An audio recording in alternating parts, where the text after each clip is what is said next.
Welcome to the Software People Stories. I'm Shiv. I'm Chitra. And I'm Gayatri. We bring you interesting, untold stories of people Associated with the creation Or consumption of software-based solutions. You'll hear stories of what worked, and sometimes what didn't, you will also hear very personal experiences. and insights that would trigger your thoughts And inspire you to do even greater things.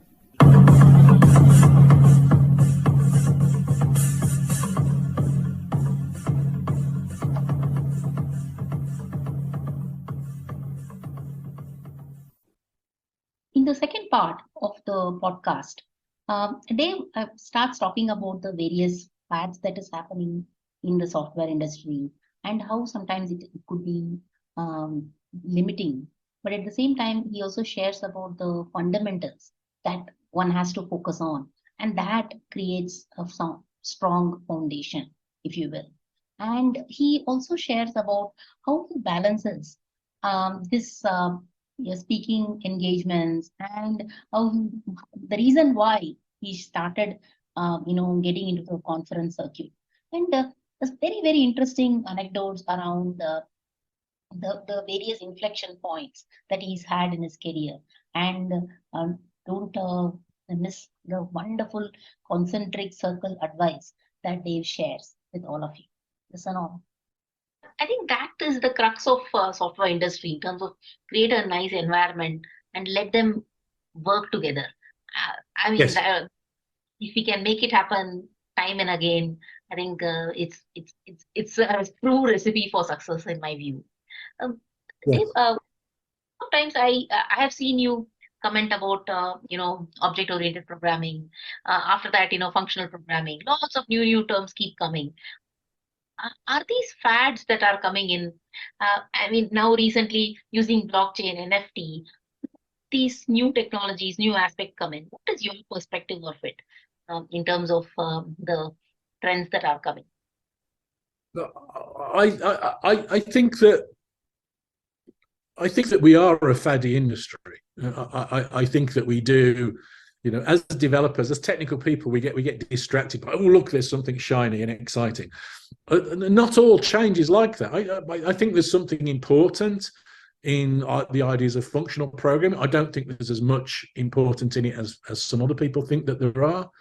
I don't think it supersedes other forms of programming, but I think it's a very useful tool in the toolbox. One of the ideas that landed very profoundly with me relatively early in my career was the idea of object orientation.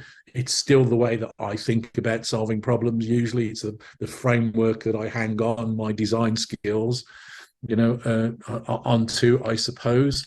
But I think there are often new things, but I do think that we are prone to be looking in the wrong places.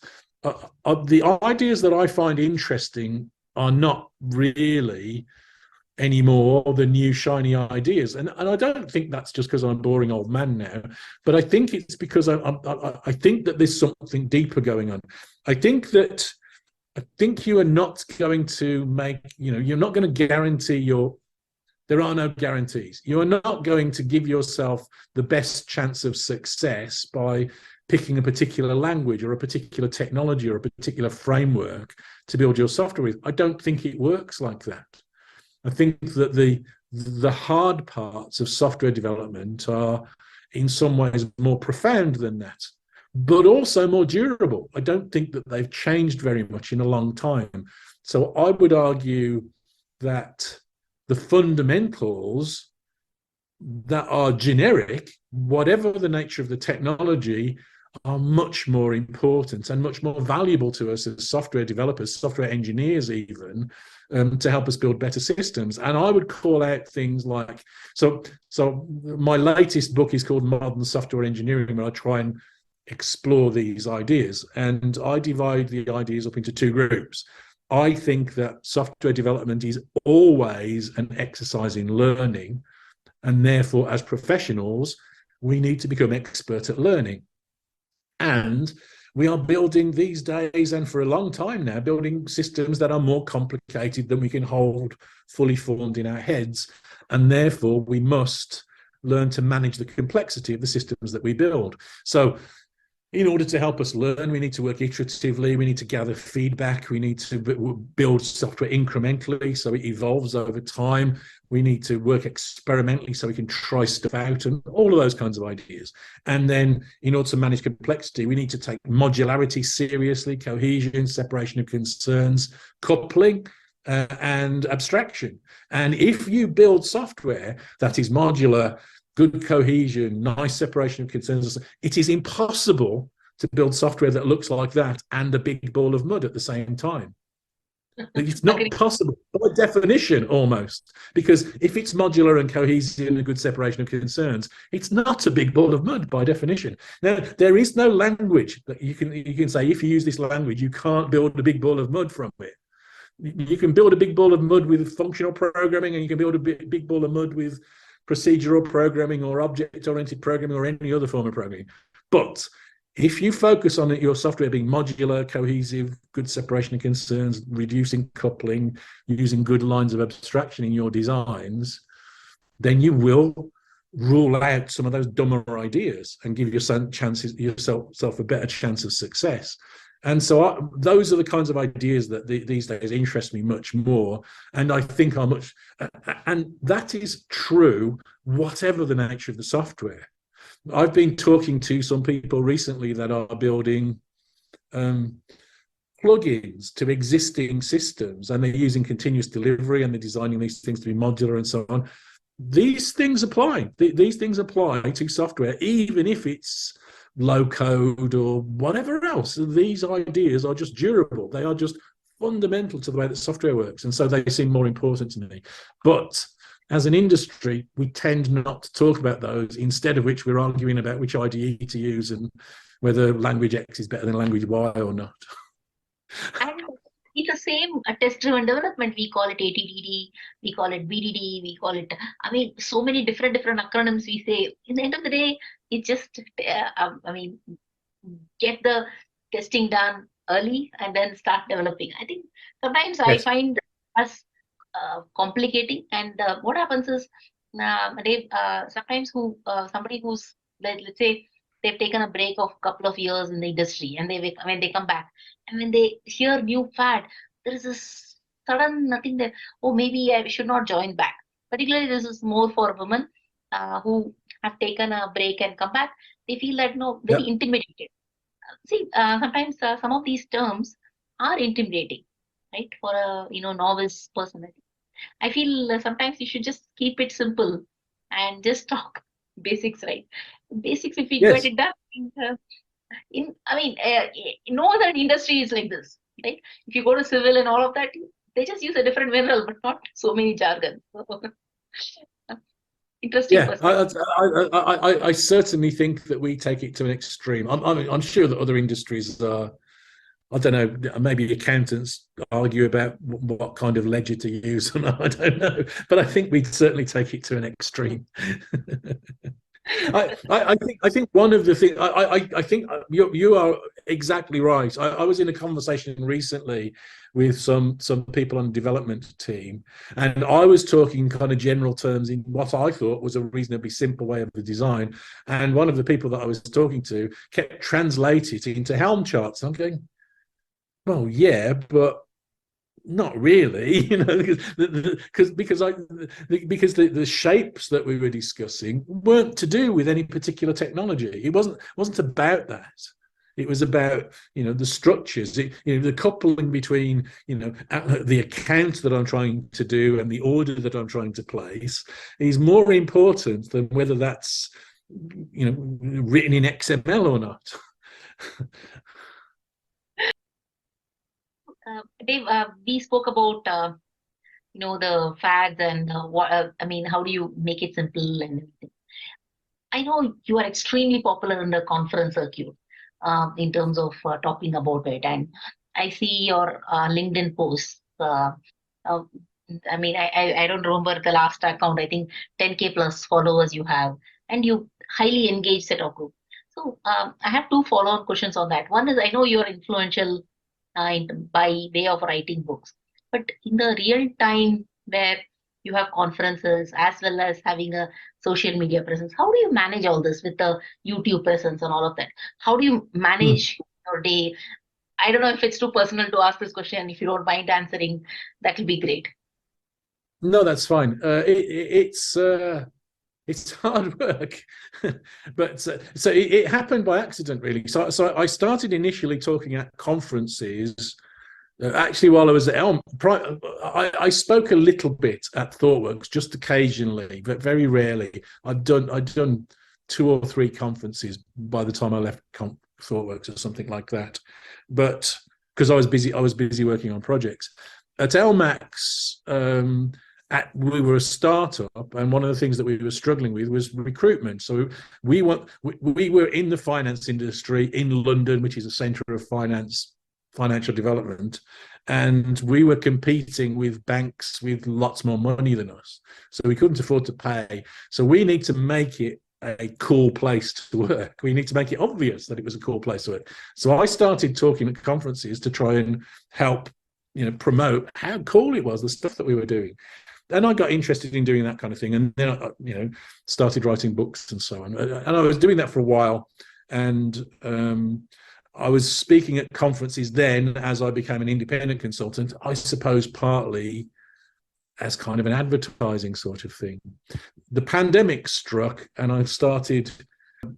All my consultancy work stopped initially with the first lockdown.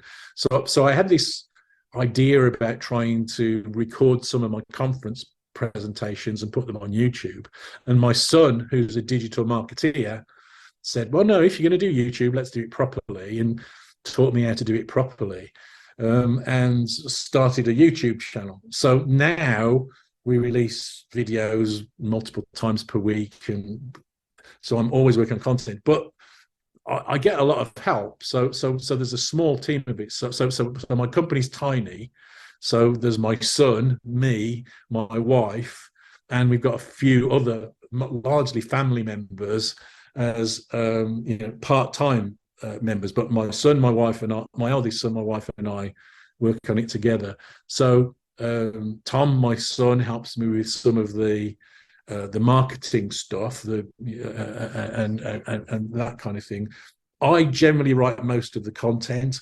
Kate, my wife, helps me with the sort of business strategy and those sorts of things. So they take some of the load off and allow me to do some of the content production stuff a bit. So they take some of the load off, I suppose, and help out occasionally on social media and those sorts of things. I try and make a balance between producing new content and responding on social media, because that's part of my life these days. And I suppose the other part is that I work too hard. I got into a bad habit of working very long hours during the pandemic because there wasn't much else to do. So at the moment, I'm trying to wind that back a little bit and find ways of working more efficiently, but managing my content. I try to respond to people honestly and engage with people and try and help people online. If you've sent me a message and I didn't respond to you, I'm very sorry. I try my best, but I get more messages than I can cope with sometimes. So it's tricky, but I love it at the same time, because I get such lovely. I think our philosophy is to try and be generous in terms of the content that we produce. We produce a lot of good stuff for free. There's a lot of what I think of good advice on my YouTube channel and blog posts and other places that I hope helps people. And I know helps people because I get feedback from social media saying, we tried this thing that you said on that video in this video and it's working for us, or we did this, we did this thing and we found this bug. And it's just fantastic. That's such a nice fulfilling kind of thing to do from my point of view. So I balance that with trying to find ways of making a living from my content at the same time. And but it's interesting, it's challenging. We're trying to find ways of scaling this at the moment. So one of the things that we're looking at is to bring some new people in to help talked about things on the YouTube channel. So we were looking at introducing some more presenters on the YouTube channel over time this year and see how that will go. But it's been a fantastic journey so far, and very, very rewarding. I can imagine, right? See, only when you speak to people, real life instances, you also understand what is working, what is not working in a different context. See, most of us, I mean, I do mentoring and coaching, so much of coaching. Only your universe is only so much, right? And then more and more you get people in, your universe also expands and kind of understand what it is. I think. Please let me know. Happy to collaborate, Dave, at any point in time in to creating content. I love the way you've structured your career, Dave. I mean, starting as a technical staff and then learning programming and then building on it and starting the innovation journey along with in the post 2000 bubble, right? And then running a technology firm in LMAX and now being a consultant and a worldwide driver. And I mean, in my view, you're also a big influencer in how technology is shaping. So, when you speak about your own career, I'm sure you must be getting so many questions in terms of what is your inflection points in your career. Have you thought of that in terms of what were those key moments when it would have been extremely hard, but you push through and make it happen? I look with hindsight, I can kind of see some of those inflection points. My first technical job, so working at Apricot R&D was a big step for me, because then I was a full-time professional programmer. Correct. And that was a big deal for me. I really loved that, and it was a great place to work for a while. The company that I actually didn't mention when I was talking about my early career, but I worked for a consultancy before ThoughtWorks that was a bit like ThoughtWorks, but a UK version. It was quite an innovative consultancy. It was called Parallax, and that's where I met Martin Thompson. That was an inflection point, because I met some really, really talented people at that company and learned quite a lot there and doing some interesting things. Working for ThoughtWorks was certainly one of those inflection points, because not only was I working with talented people again, but I was also working in a place that it was obvious to us at the time that we were having some influence, a wider influence beyond. There were lots of people that were writing and talking about big ideas, what seemed like important ideas to us, broadly, and there were books that came out of ThoughtWorks and so on that were influential and so on. And so that was fantastic. LMAX is, if I'm honest, LMAX is the most fun. I enjoy what I do now because I'm my own boss and I'm doing my own thing. But other than that, being employed, LMAX was the best job that I had, because the way, almost by accident, but the way it was structured was that engineering was an equal partner in the creation of the company. We weren't being told by somebody that didn't know what they were talking about how to do the job. We were partners, and we were doing it together, and we built this fantastic company, and we built this fantastic technology too, which obviously pleased me. Those are certainly inflection points. That in terms of, I suppose, growing that influence through my career, because to the point wherever it is now to where it is now, and getting a wider reach, the step to working for myself and starting my own consultancy, which I was talked into by my wife, because she could say that I wasn't particularly enjoying what I was doing at that point. And so she was saying, so why don't you just do your own thing for a while and enjoy it? And so that was the most well, maybe that's not the most recent one. The most recent one was the pandemic and starting the YouTube channel, which was completely out of the blue, completely by accident, and never planned really. It was just an accident of the situation that we found ourselves in. So I suppose there are lots of those inflection points.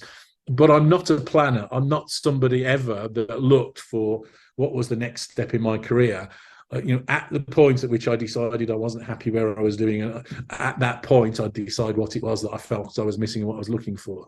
With hindsight, I went from kind of building product kind of things to doing consultancy, and then back to building product kind of things to consultancy again, and flip-flopped a bit. These days, I tinker these days at software more than write real production systems, and I miss that a little bit. But these days I think of myself more in the vein of the science communicators, people like Brian Cox talking about physics or David Attenborough talking about biology. And my job these days is to try and communicate ideas in software to people, I think, more than do it myself these days. Excellent. I mean, see, I can clearly see your, the growth and how things you have moved. It's very heartening to see that being passionate about it when you start your career is one thing, but continuing to stay passionate and doing the hard work. Any content you generate, or every time content has to be fresh. Otherwise, quickly you lose interest. And I think, and also culturally, I know you speak a lot in the Europe and US region, and coming to India and addressing and understanding the nuances of culture. Because at the end of the day, humans are different. So I love it, Dave. I think thank you for doing that, doing what you do. Any message that you want to give to our listeners, Dave? Any piece of advice that you want to I'm joining those two statements together that you've just made. So I feel enormously privileged and enormously lucky that I happened upon by accident, really, something that I could love as a career for my whole life. I still love what I do for a living, and that's lucky. That's not hard work or talent on my part. That's just lucky that I happened to find something that I could love that I also pays the bills, and that means that I take a great amount of pleasure. One of the things that I love about software development as a profession is that it's hard. I like that it's hard. I like trying to solve hard problems. And when my friend took me to dinner and said, we've got a problem that nobody knows how to solve, that's the kind of thing that sets off my radar and makes me excited. I wonder if, that sounds like a great puzzle to work on and great fun. So that's the sort of thing that gets me excited. I do like those sorts of problems, and software development in all sorts of different ways is full of those sorts of problems.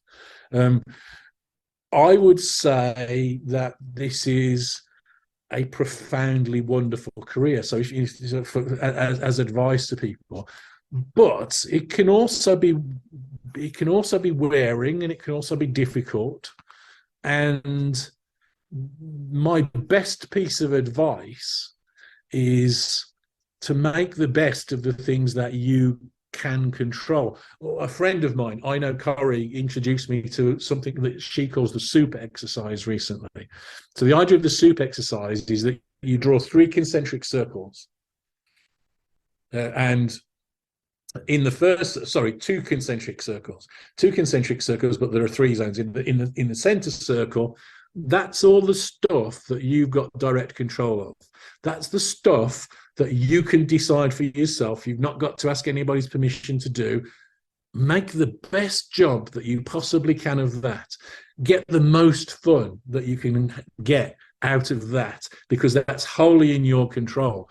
Don't go saying, I can't do design because my project manager won't let me, or I can't write tests, because that's in your control. That's your decision. The next circle, the stuff between the center circle and the next circle, is the stuff that you can influence. So you can influence other people to do better, to give you the right kind of shape to your job. And as you do that, you find that your circle grows a little bit. You have a bit more control and a bit more ability to make your own decisions. And then everything else outside of that's in the soup. You can't affect it. You can't change it. So don't worry about it.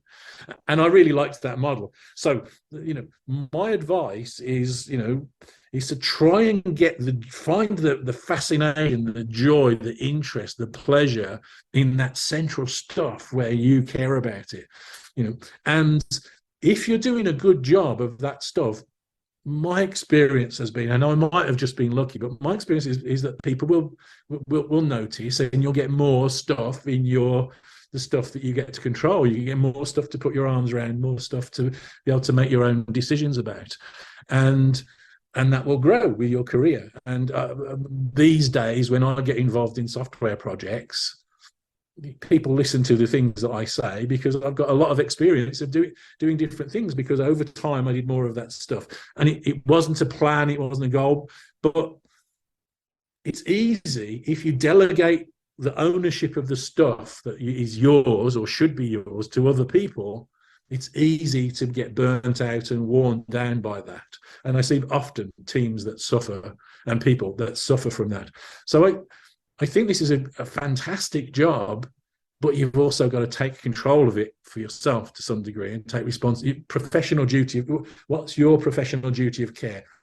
Own the responsibility for that. Take pride in doing a good job in the areas that are yours. Very nicely put, Dave. I think in terms of, knowing what you want to do and ensuring that you do a great job, that itself inspires people around you.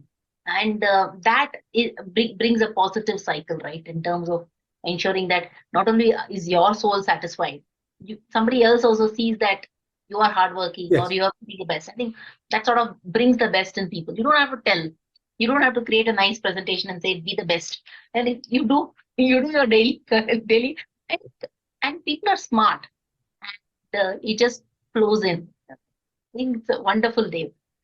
Thank you so much for your time. I appreciate what you're doing for the software community. And thank you. Thank you. It's been a pleasure. And thank you very much for asking me.